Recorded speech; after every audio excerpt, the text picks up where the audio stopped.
Chalice Mining, we hold the premier palladium nickel copper development project in the Western world, a photo of which is on the right there. So I'll take you through the latest developments on this very exciting project and what the company is up to. So why would you look at Chalice, or why would you pay attention? We have 100% control of the Gonville project. As I said, it's the largest palladium nickel copper project in the Western world. It's a tier 1 scale resource in WA, so just outside of Perth. It was found by Chalice's geologists in early 2020.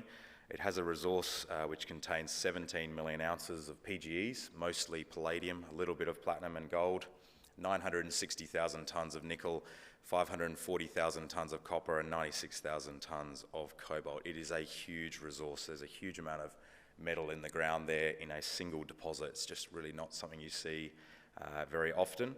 And the resource starts at surface. The project is at PFS stage, so we're about a third of the way through our pre-feasibility study. We've also commenced the regulatory approvals process earlier this year. And exploration upside, I guess, is key here. We are in control of 9,500 square kilometres of the western part of the Yilgarn Craton. It's a very, very poorly understood part of the world, but it presents a huge opportunity for more magmatic discoveries like Gonville, but also copper-gold, orogenic, intrusive related systems, and obviously Greenbushes, the world's best lithium mine in that part of the world as well. So we remain very excited about the exploration part of our business. Recently, we signed a non-binding MOU, a strategic MOU with Mitsubishi Corporation, so the largest of the Japanese trading houses. They are a tier 1 development partner. They are one of the world's best known and most reliable partners in this space. They've been responsible as foundation joint venture partner in some of the largest mining projects on the planet. Really, what we intend to do with Mitsubishi is work closely with them, refine the flow sheet as well as the product mix that will be produced from this mine, and then really formalise a binding partnership following the completion of the PFS in mid-next year. This is compelling value where we sit today. I guess we're at cyclical lows, not only lithium but nickel, PGMs. Commodity prices are at lows. Which means that stocks like Chalice have a high degree of leverage to price recovery, so that presents opportunities for investors. This project and this mine will be the most competitive PGE mine in the Western world. It will sit very safely in the second quartile, so it's a very, very unique, competitive asset over a very long mine life. Chalice, importantly as well, has the financial capacity to keep going here on this project over the long term. We have $111 million in cash and listed investments, no debt. We only need about $15 million over the course of this financial year to complete the PFS. We'll also spend approximately $6 million on regional exploration. So we've got a very, very sound financial position, so if you're a shareholder, don't expect to be diluted anytime soon. Chalice is ASX 300. The share price has been through a tricky 12-month period, no doubt about that. That's really matched the lows in commodity prices. So it's been a challenging 12 months for the company. We have seen some new institutional investors join the register just recently. Paradise in Sydney now have picked up 5% of the company. But it's a very, very stable top end of the register. So we've got a fantastic, long-term set of shareholders there, and well represented in terms of research coverage as well. So why would you care about palladium? Obviously, it's not a metal you hear about very often. It's quite simple on the demand side. Basically, hybrid vehicle sales are outpacing pure battery electric sales. So everything you read about at the moment is a slowing battery electric adoption curve and a growing preference for hybrids. And that's because hybrids give you infinite flexibility. You have all the benefits of the battery and electrification. You can plug the vehicle in and charge that battery, but you also have the full flexibility that you can refuel a tank of petrol in a matter of minutes. And that means that hybrid vehicles contain palladium in their catalytic converters. So most of palladium goes into catalytic converters. And basically the forward curves or the predictions for the market are, demand destruction through electrification.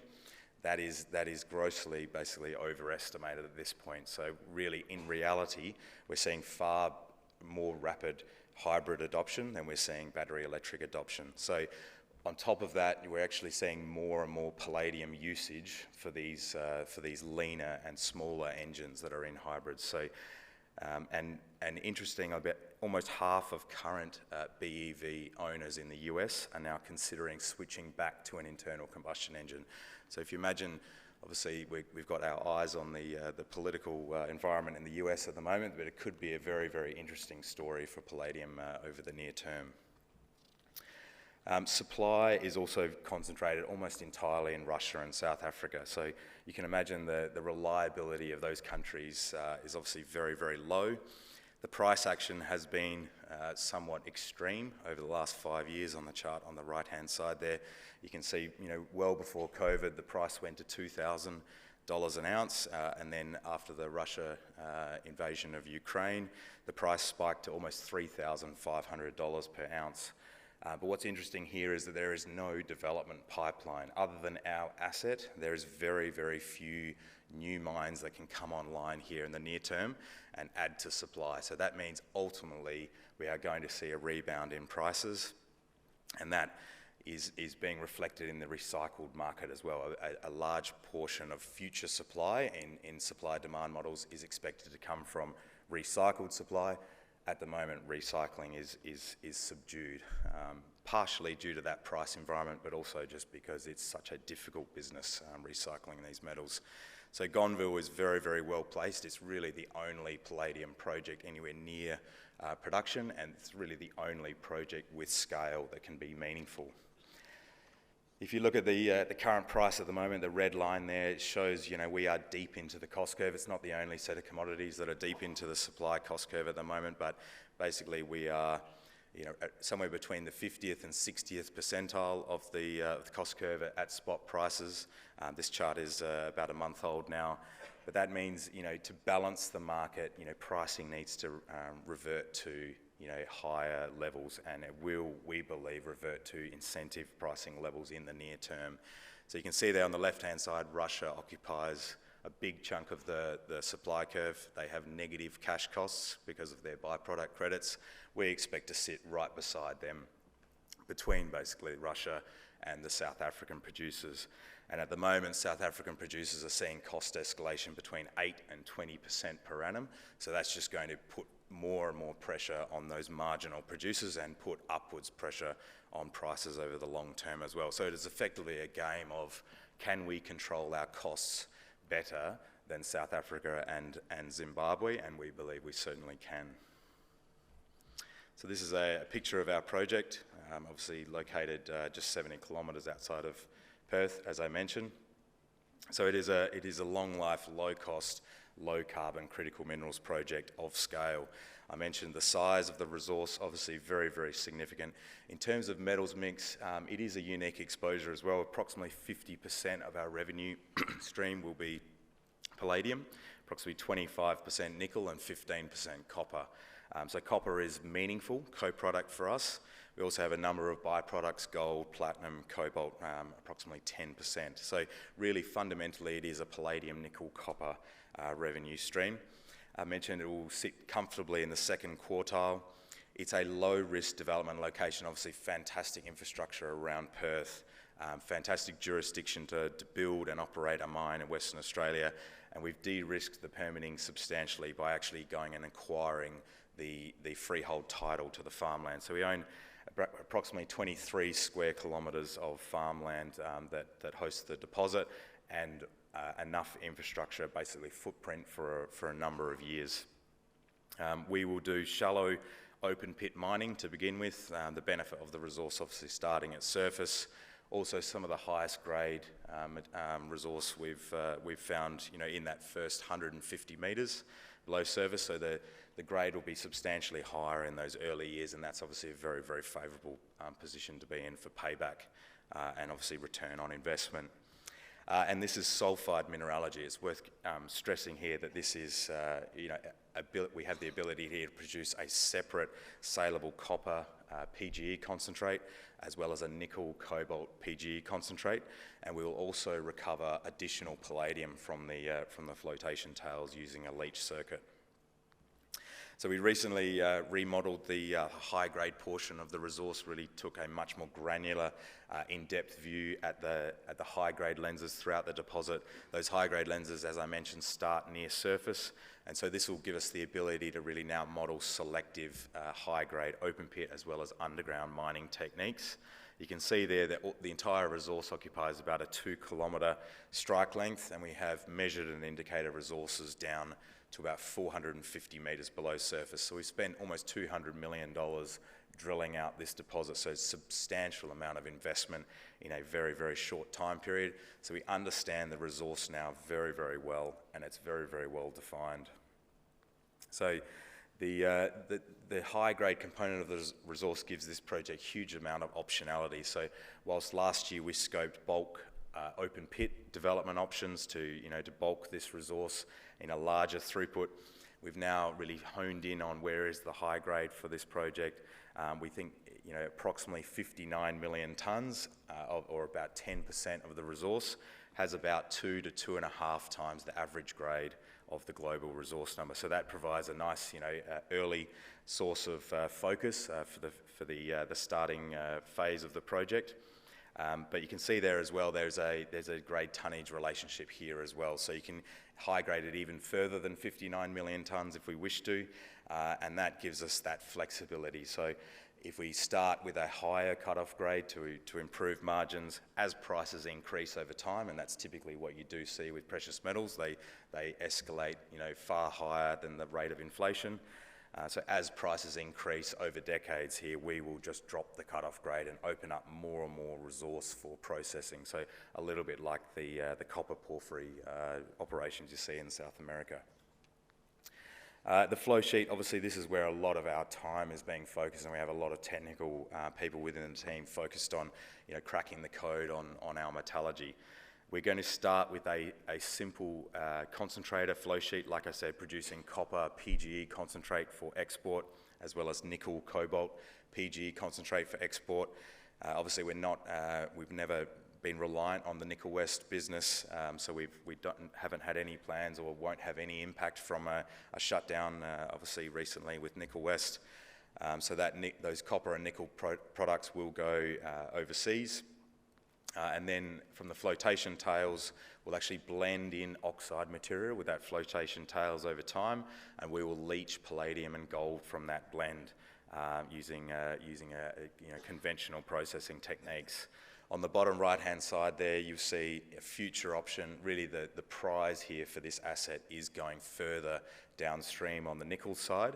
So that's an option that we're looking at for years 3 and beyond, and that will evolve over time. We believe, getting into production with a simple, flow sheet similar to Nova Bollinger flow sheet. This is a way to de-risk that, expansion option into the midstream, and over the longer term, we'll extract more value from the deposit by doing further processing on the nickel side.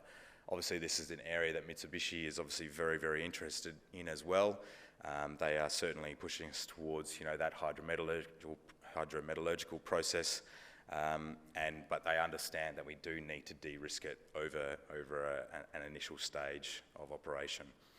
One of the key developments on our metallurgy lately has been we've understood now that we do have a deeper weathering and oxidation environment throughout the deposit.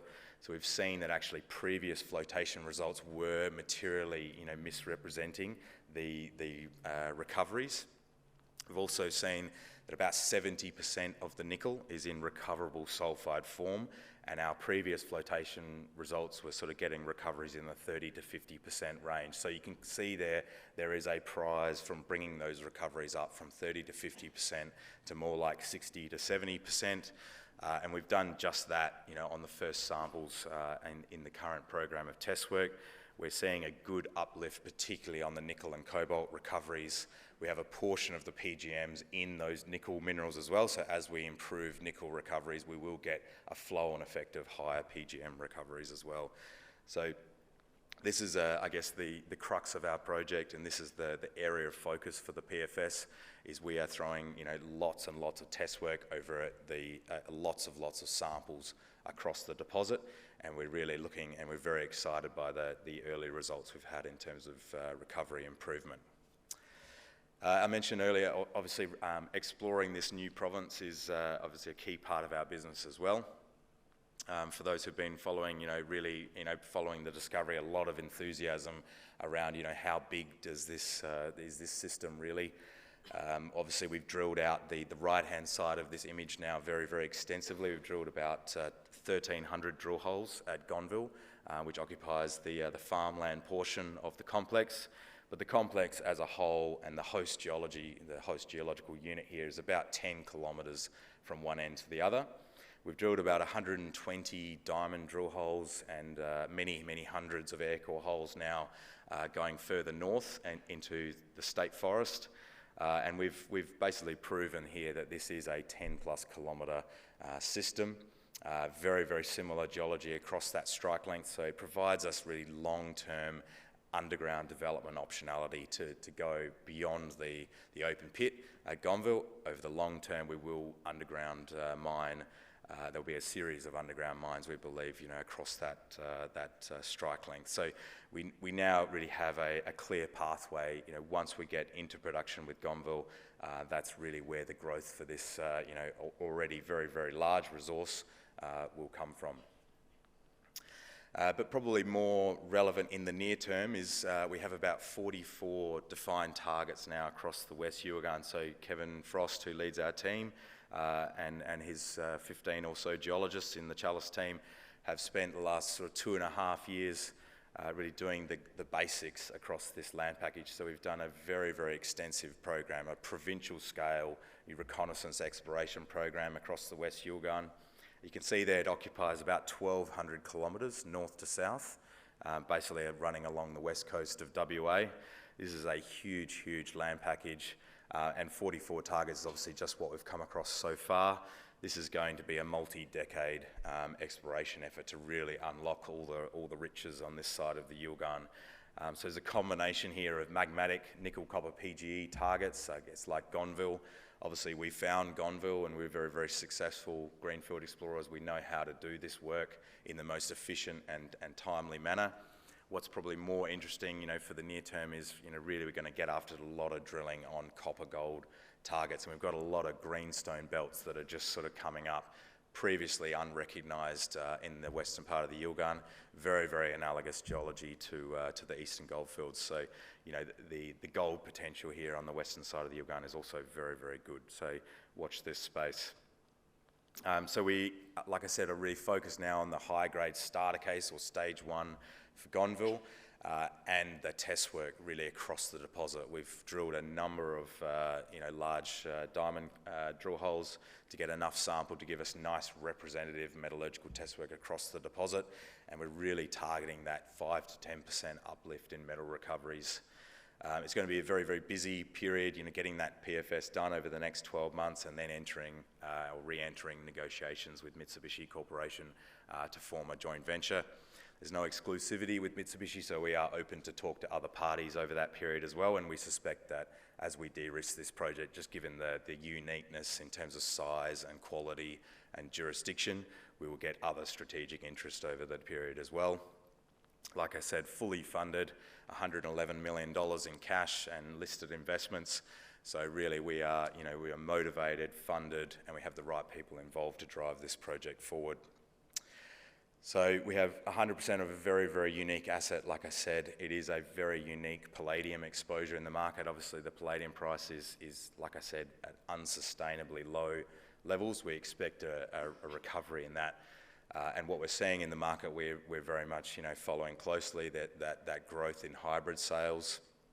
Watch this space. Obviously, that is going to mean there is going to be a lot of revisions to supply-demand forecasts for palladium because of just how quickly hybrids are outpacing battery electric vehicles. The PFS test work, the high-grade case, and obviously exploration, like I mentioned, across our portfolio. So lots of things to look forward to from Chalice Mining over the coming few months. Thank you very much.